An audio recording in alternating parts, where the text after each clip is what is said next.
Uh, we'll just try and finish this off with Julian part two. We only planned a part one. So let's see if Julian can click on. We only need to do 5 or 10 minutes just to finish that off, don't we? Well, here we are.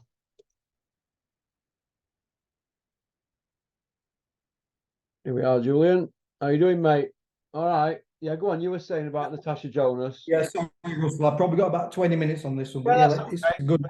Brilliant, mate. No, just saying, Natasha Jonas was she's an example. You know, there are kids out there who you just know they're hard working, they've got good principles, good morals, and they're doing it clean, but they're not half at a disadvantage against these other guys who are not clean. Well, Joe And Gallagher's like had that been training fighters and since '93. He's never had one test failure, has he?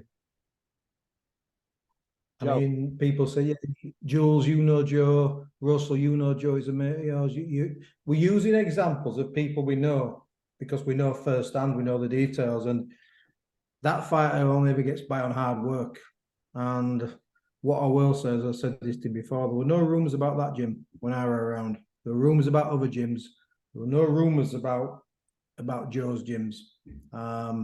Champs And camp, so and not none of them boys, were there? And when he had Hamid, Jim Khan's gym and whatnot. I've been dozens of times to gyms where there's been, you know, Joe Gallagher and other guys, and Sykes has sparred with various people. And what you do see when you get there is you see the graft, you see the hard graft that those people put in. And I've seen it firsthand. It's just hard graft. I think they're like cyborgs in that gym because they come in, they train the knackers off, and then they go for something to eat with Joe, and then they go home to rest. There's no divas, and I don't see anybody slacking in there. He won't have it. Joe's got to a stage in his life, he's a certain age, where, do you know what? I don't need a prima donna who's going to come in here and tell me when he wants to train. Yeah. I'm not that desperate. He's probably done very well as Joe, and I hope so, and hopefully he's mortgage free and all that kind of stuff. And you get to a stage, and I was similar actually, because boxing coaching was always a second thing for me. It was a love. It was never about money. It didn't make money from it. So I was in a situation where I'm like, you're a diva. No, I won't train you. It was as simple as that. And I think Joe's probably at the situation, same thing. He's been there for that long. Ring Magazine Trainer of the Year, most successful British boxing. He's the only one to win it. He's from UK. Yeah, it's amazing, which is amazing, isn't it? Really. So, why does Joe need divas in there and people won't put the graft in? It's his gym. You want to work with me? You know, that my CV I don't need to go through. That's just a Joe. My CV I don't need to go through. You want to work with me? You do it my way. The times I'm available. End of. And if you don't like it, go to one of these more superficial gyms. And that's just the best way to be. And there are a lot of good gyms out there, a lot of good gyms based on graft, good amateur gyms, good pro gyms. Grant Smith's a star. I've known Grant for a lot of years. I don't see him that much these days. You don't, because I'm not in the sport anymore. But I always had time for Grant Smith. Grant's done some great work with fighters. And he doesn't have divas here either, doesn't Grant? You know, even when they had the amateurs and stuff, he wouldn't have parents in the gym, he wouldn't have divas in the gym. And he just said, it's my gym. That's how we do it. If you don't like it, on your way, please leave. And I think it's a disciplined sport. And I like that you've got these guys like Joe Gallagher and Grant Smith, but they're up against some, in many ways, they're up against some really uneven odds. Yeah, I mean, I was thinking about this earlier on today, and what chance has an away fighter got going to fight on certain promoters' shows in the UK? They're up against it with changing rooms, they're up against it with ring walk. They knock on the door and they say 5 minutes. If you're not ready in 5 minutes, they dock your pay. If you don't believe that, go check your contracts. When we ask you to come out of that changing room, you'll come out on time. Otherwise, there's penalties. You're up against everything, and you get in ring, and geezer could be on roids. You're up against hometown ref. And you always get less notice. You always get less notice. Eh? Yeah. you always get less notice. You might have been had a hard spar on the Monday and you get off the fight on the Friday. You might have a bit of a niggle, but sometimes you have to take the opportunities. You know, sometimes you have kids and you get offered a good 6th rounder against the prospect. How many times has Dennis had this where you get a good kid who's a 6-8 round fighter, but he gets short notice, he's only good for 3 or 4 rounds, he performs really well for 3 or 4 rounds, and then just the conditioning's not there. And people don't realise, I've had it firsthand with Tyrone McInerney when went down to Crystal Palace, London traffic, got there, you're on first. No, we're not. Maloney show, you're on first or you can fuck off home. It were like that. And this happens, and in a situation, it's like, what do you want to do? Sometimes you think, I'll tell you what, I'll go home. But they ain't bothered. They'll just put them a floater on. They're not bothered. Boxing's up to a certain level, it's a really one-sided sport. It really is. Yeah, it's frightening. Do you think that Daniel Dubois got a chance against Usyk? Yes or no? I know we spoke about that earlier, but could you break that down? That fight down? How Daniel Dubois can win it? Don Charles said he's got to fight him. Well, what he has to do, he has to have success in the middle ground, the middle to close ground. Yeah. And I saw a bit of pad work he was doing where he was doing some shoe shining to the body. That's the type of thing, that's smart. That's the type of thing that Dubois needs to do. But what you have to do with Usyk is you have to just catch him on that straight line because he slides off so well. He just shifts off to the right, shifts off to the left, and you've got to have a good ring IQ. He doesn't stay still, does he? He doesn't like. He just shifts off all the time. It's such a beautiful thing to do when you see a southpaw shift off to his right and pop a left down the middle. And by the time he's caught you with that left hand, you're facing nobody. He's on your left side, his right side. Then he'll pop you with a right jab. So that's a really difficult thing to do. What he's got to do, people say he's got a puncher's chance. It's not as simple as that. You don't, very, very rarely do you get underdogs win fights with one shot.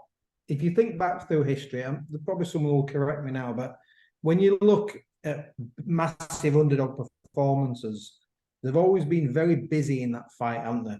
You know, if you look at Hunnigan against Curry, his mindset was so positive and he just jumped on Don Curry. He never let Curry get into his stride. And for 6 rounds, he let his hands go non-stop. But he took shots in that fight himself. When you get these upsets, they don't happen with one punch, very, very rarely. So Daniel Dubois has got to work hard. But to work hard, he's got to be prepared to only land 1 out of every 5 punches that he throws. And he's also got to be prepared that when he does land 1 punch to get countered with 2. So that's his first challenge, is stand off. You will get picked apart really badly, really easily. And if Usyk gets in a rhythm, you got no chance at all, none at all.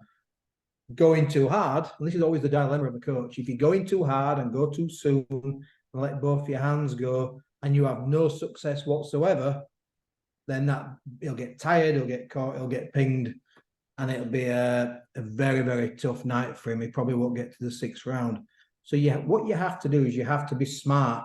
You have to put the pressure on, but it has to be educated pressure.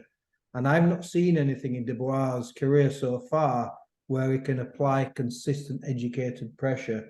And I don't mean to be patronising to anybody who's watching this, but sometimes people like the technical breakdowns. When you talk about educated pressure, you'll always hear the phrase phases. People always talk about phases. So phase 1 might be like a jab, a 1-2. It's about getting your distance. You might not fully put the power on phase 1. And when you've got that fighter with phase 1, you've caught him with a 1-2, and then he reacts. He'll either throw back, he'll either step back, or he'll move off slightly.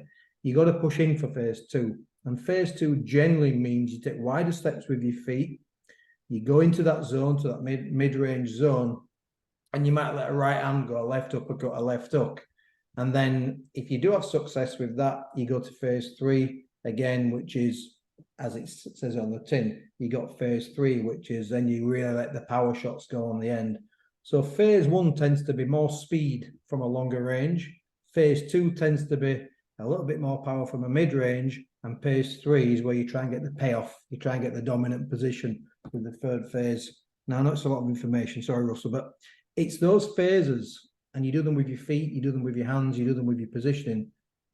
It's all well and good, but the other guy has to let you do that. He has to just allow you to go through those phases.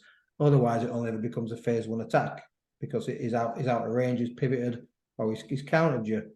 Phase 2, you might have more success, but that's what he has to do. He has to basically be very, very smart, box in phases, and apply educated pressure to Usyk throughout the first 4 or 5 rounds.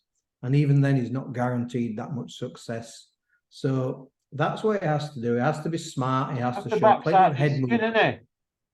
He's going to have to, yeah, exactly. He's going to have to do things that we've not seen, that you've not seen, and I've not seen.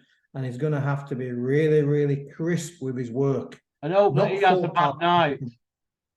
Absolutely, because if I'm wrong, happy to be wrong. But I don't think when people talk about it's a puncher's chance, they're thinking about is a heavyweight. Anything can happen in heavyweight. Anything can happen in boxing, by the way. But anything can happen in heavyweight boxing. And if he lands one massive shot, that could be it. So we know that happened against Lennox Lewis. An underprepared Lennox Lewis on McCall the first time. It does happen, but very rarely do we get massive upsets. We've just it's like 1 in 60, isn't it? The odds. It's not many. That's I said that the Lennox ones stand out because they're always thrown at people. But generally, you have to work hard and you have to apply constant pressure and not let Usyk work. I mean, if you look at the 9th round against Usyk and AJ, I mean, it was kind of overstated because he didn't. At no point did I think Joshua hurt Usyk. But at least he was applying the pressure. It wasn't, if you rewind that 9th round back again, he should have been doing that quite early on. But again, as I've said, it's the kind of roll the dice. What happens if I go too hard, I get caught too soon. But even though AJ might have only landed 3 or 4 shots in that 9th round, it looked like he was landing more and he was making Usyk work, and he emptied the tank as it happened. But I think Dubois has got to be able to do something similar to what AJ did in that 9th round. But he's got to do that earlier and more consistent. And I just don't think he's got the gas in the tank to be able to do that. I don't think he's got the skills to be able to do that. And as we mentioned before, like Lennox Lewis, for example, when Rackman knocked him out, it was altitude. It was a very underprepared Lennox Lewis. And I don't think we'll get an underprepared Alexander Usyk. I think he's such a consummate professional. He's effectively putting on a home show because we know there's going to be a large contingency of the Ukrainians over in Poland. And I think he's going to be motivated. He's going to be in great condition.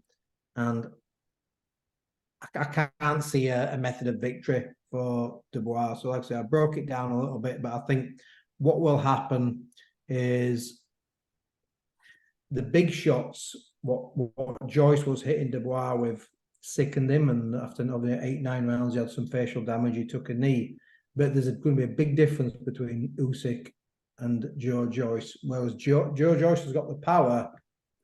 At least there's an element when someone's big and cumbersome in front of you throwing the shots. There's an element of you can react to the shot. You might not quite get out of the way, but you can tense up. The difference he's going to have with Usyk is he'll never see them coming, Russell. He won't be able to see the shots coming. And we all know, don't we? The one that knocks you out is the one that you don't see because you can't prepare for it.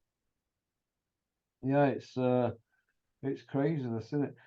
It's Big Freeze against Dave Allen. I've got to go with. I thought Clark was abysmal in his last fight. I thought his fitness was horrendous. But I think the deciding factors in that fight are going to be the ascendancy and the pedigree of Clark are going to slightly outweigh Dave Allen, because I think like I said, the ascendancy and the pedigree, I believe, will beat Allen, because I think Dave Allen can't suddenly decide, and this never happens. You can't suddenly decide, I'm going to be serious now, I'm going to graft, I'm going to have an 8 to 10 week camp, and I'm going to be in shape, because conditioning doesn't happen in 8 to 10 week.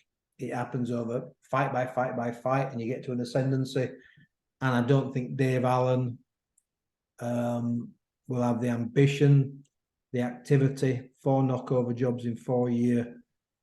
And I think he'll put in a spirited performance, but I think Clark will outbox him over 10 rounds, but I don't think it'll be a convincing win. But I just think he'll be a little bit too sharp for Dave Allen. Yeah. Yeah. What about Yafai against Tommy Frank? Yafai. Is he Olympic gold in? Yeah, he won, wasn't It's good. He's good. Yeah. They're all good kids, the Yafai boys, aren't they? You know, so domestic, European, whatever, all good pedigree. But I think, yeah, Yafai didn't blow me away, the couple of fights I've seen for someone with a gold medalist. But as I always say, you know, I always go on about pedigree, don't I? Yeah. Pedigree's pedigree. You know, an Olympic gold doesn't guarantee a world title. Yeah. But generally, Olympians, you know, I think it was slightly different with Audley against Martin Rogan and guys like that. But generally, Olympians, even if they don't become world champions, it does take a good fighter to beat them, a really good fighter. And I don't think Tommy Frank's got that pedigree. I haven't seen enough of him, but I just don't see it.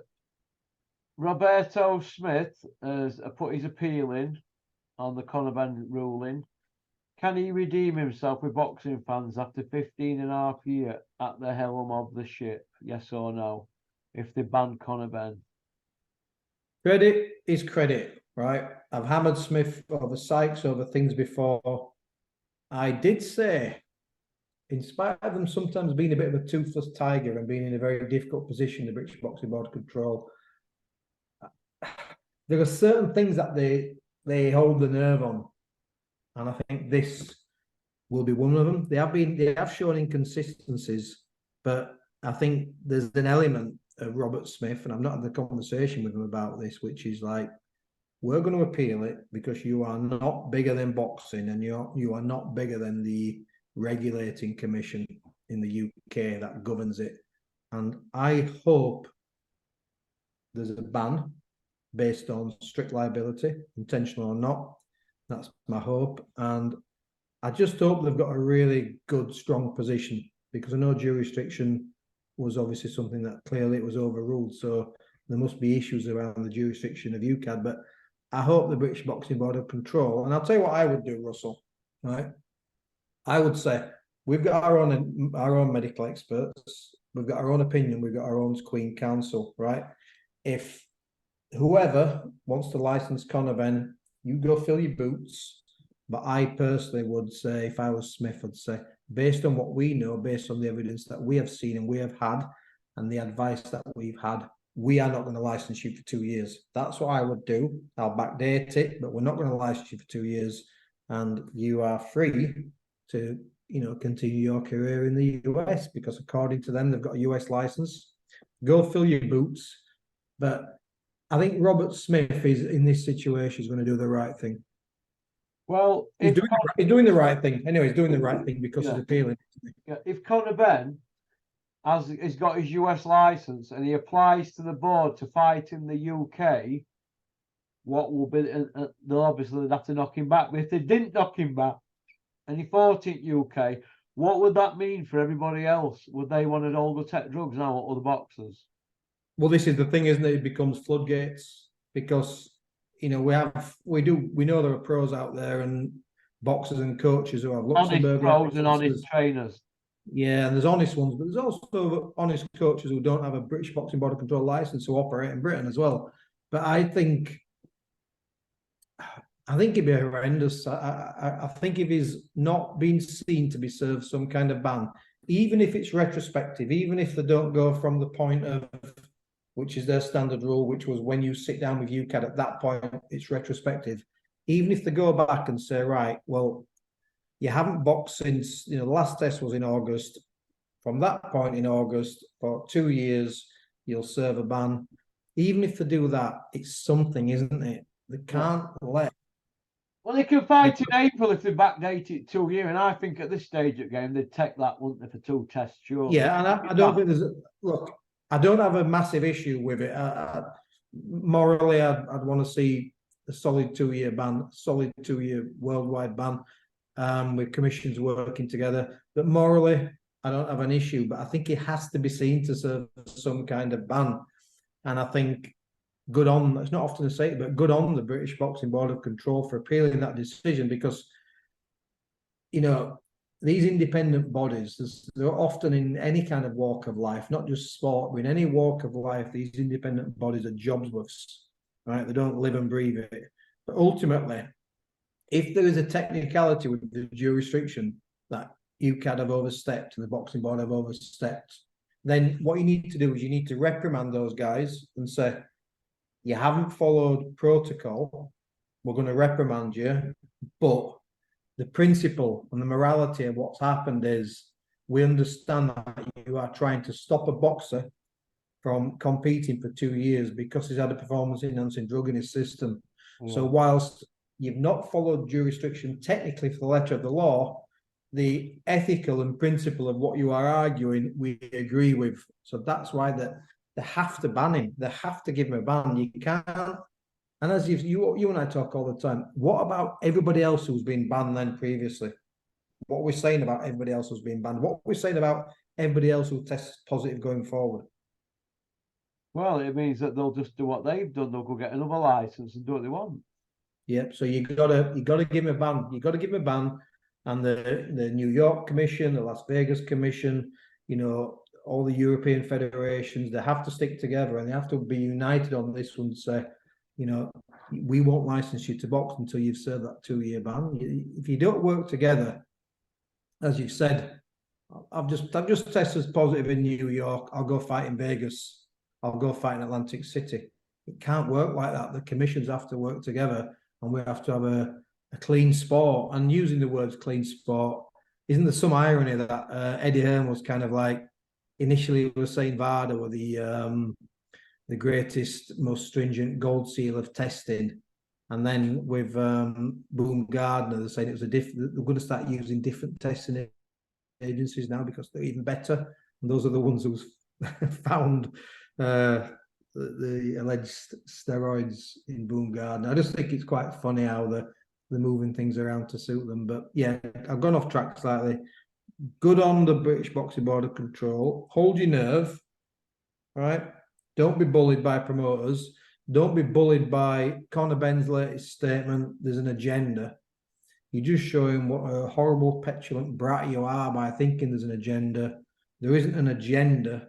There are 2 adverse tests, Conor, old lad. Do you think it's not helped him the fact that his promoter and him have been quite arrogant about it all? I think what's not helped them is the arrogance, the fact that they've said. So Eddie, for example, said recently, what he doesn't understand is Conor Benn has done everything that he's been asked to do. Well, that's not quite true, is it? Yeah. Okay. You were asked to sit in this when the 270-page document was used for firewood. You've been asked then with your new team to sit down and present any new evidence to UCAD. You haven't done that. You've had this new team go to an independent body and argue jurisdiction. You haven't sat down with them. Stop lying. Stop lying to the boxing public. Stop lying to the fans. Stop lying to everybody else who finds it confusing. You have not done everything that you've been asked to do. And in the first instance, it took you, how long did it take you before you even sat down with UCAD in the first instance? So you didn't do what you were asked to do. So stop lying.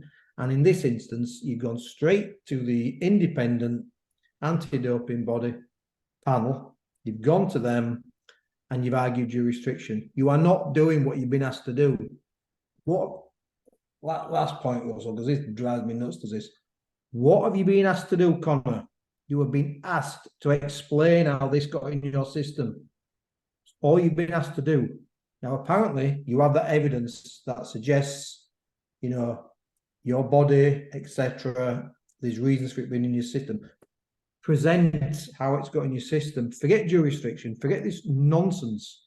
You're just trying to escape the truth, forget the nonsense, and explain how it got in your system, because it's in your system. It was in your system.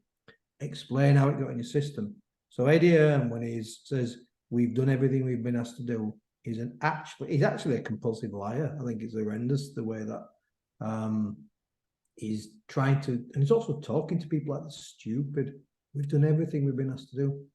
Nobody Yeah. challenges him though, Julian, do they? He just runs roughshod over everybody, and if they don't like it, he puts his fingers up like a, does that little trumpet thing with his hand on his nose, like a 10-year-old doing junior school. Yeah, he does that, doesn't he? He goes, good luck with that, and walks away in disgust. Like that guy, barbershop American guy, chased him to limousine, didn't he, from arena, and we're putting it on him, and he's doing that, didn't he? Do you remember? It's a bit it's like boyish, isn't it? It's like Parsons, isn't it? I mean, they need to get a room, them two, don't they? Because the way that the first 2 minutes of every interview he does with Parsons, I just think get a room, boys. Nicholas Parsons. Honestly, yes, Nicholas Parsons. Do whatever public school boys do when they're deprived of females. I don't know, but honestly, maybe that's too far. I don't care, right? But the first 2 minutes of their interviews are just like cringeworthy. They're horrible, right? They're just like horrible. But all you need to do is just be a grown up, and that's where Simon Jordan lets himself down, because Simon Jordan knows what he wants to say to Eddie Hearn, and he knows what he needs to say to Eddie Hearn. But for some reason, he says he doesn't dislike Eddie. He does. His personal dislike of Eddie Hearn prevents him from doing a good job whenever he gets the opportunity to challenge him on this kind of stuff. And I've said, I'm not trying to sound an idiot, and he'll never come on Porky's Corner. Come on Porky's Corner, talk to you, talk to me. There'll be no hostilities. He knows 50 times more about boxing and the business side of it than we do. There'll be no hostilities. You ask him 5 questions, I'll ask him 5 questions on the Conor Benn situation. He knows that there'd be proper, well thought out questions, though, which any journalist should ask anyway. Like Emily Maitland, when she had Prince Andrew there, she was ready to do a job, wasn't she? Yeah, and it's just that, isn't it? It's just exactly that. Come on, Porky's Corner, ask some questions. There'll be no jibes. There'll be no hostilities. There'll be no childish retorts. There'll be a really grown-up conversation where we ask you pointed questions, close questions, because sometimes politicians don't always understand the definition of a close question. They always go rhetorical, don't they? There'll be closed questions, yes or no. And if he gives you answers that you're satisfied, or your audience is satisfied, and myself, that's fine, isn't it? Yeah, that's fine. But you're not asking the right questions, and you're not answering the ones you're being asked truthfully. You're just doing a politician's job, really. And I just think it's such a shame, because when Matchroom came on the scene, they were like a breath of fresh air, actually. We had the old guard, didn't we? We had some pretty poor sort of shows going on. It was pulling away from network television. Boxing's popularity wasn't great. And Matchroom started putting on these shows. I've had fighters on those shows. And then they started growing, and they became arena fights and stadium fights.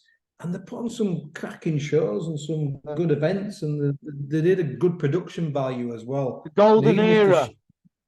It was a good era, and even if some of the shows weren't great, the production value was always good, and they were generally accessible, weren't they? And now they've just become too big, too powerful, like a conglomerate, and they're just whitewashing everything. And it's such a shame, because Matchroom early doors were an 8, 9, 10 out of 10 for several years, and I just find them just awful now, mate. I'm not going to use the word corrupt, but just so arrogant and so entitled, they can just do anything they want.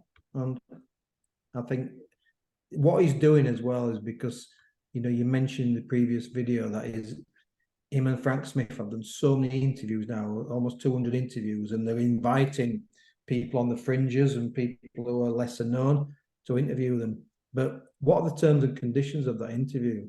Well, nobody dared ask a real question, because if I were a new YouTuber or I had a wig on and a Magnum tash, and I put it on them, I'd just ask them something straight away. I won't be able to help myself. I go straight for jugular, and they'd be like, I mean, if anybody don't believe me what I've just said there, I didn't speak to Dennis for 2 years, and he says I didn't have the knackers to go around and see him. I bounced round to his place, walked straight in, and within 30 seconds he put it on me, and I said, well, you shouldn't serve up shite. If nobody believes me, go and watch Porky's Corner, Big Ron Raw, and you'll see what I'm about. And I'd just do the same to him. And let me tell you this, right? Listen, Dennis can push a button and have things dealt with legally or the other way. And we all know what the other way is. So that takes knackers. Do you know what I mean? So they won't bother me. If I could go do that to Dennis, they won't bother me one iota. But these young YouTubers, they're a bit starstruck, aren't they? You know? The starstruck, and I get it. But I just think you've got to have you've got to value yourself, haven't you? You've got to have value in yourself and what you're doing and believe in what you're doing. And listen, of course, we've all got compliant natures. There are times I'll be compliant for an easy life.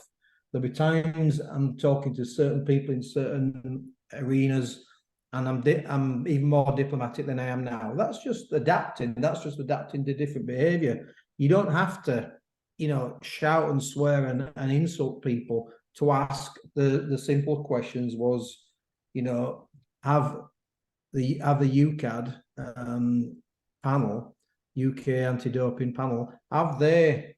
I was saying the same things. Have they declared that there was no clomiphene in the tests? The science demonstrate. Just ask those questions, because no one's asking the questions, and I don't know why. I also don't know why. I know we've almost done now, Russell. I've said this before, right? We know he's called Conor Ben. We know he's a kind of a sullen character, and sometimes people like that, and it puts bums on seats. But we are actually talking about a kid who's probably not even one of the best 2 or 3 welterweights domestically, who's never won any kind of belt, who's never beaten anybody, who's got a pulse. And actually the spotlight that's been put on this kid and on this case, it's been as big as anything in boxing that I can remember. And if you think about it, it's really out of perspective and out of context, isn't it? Yeah. And if you think of also the names that they've been telling us in the last year, saying, Eubank Jr., but I'm thinking more like Kell Brook and Manny Pacquiao, and it's almost like Conor Ben is this megastar drawing power, and we need big names because he's a megastar, when he's actually a working pro.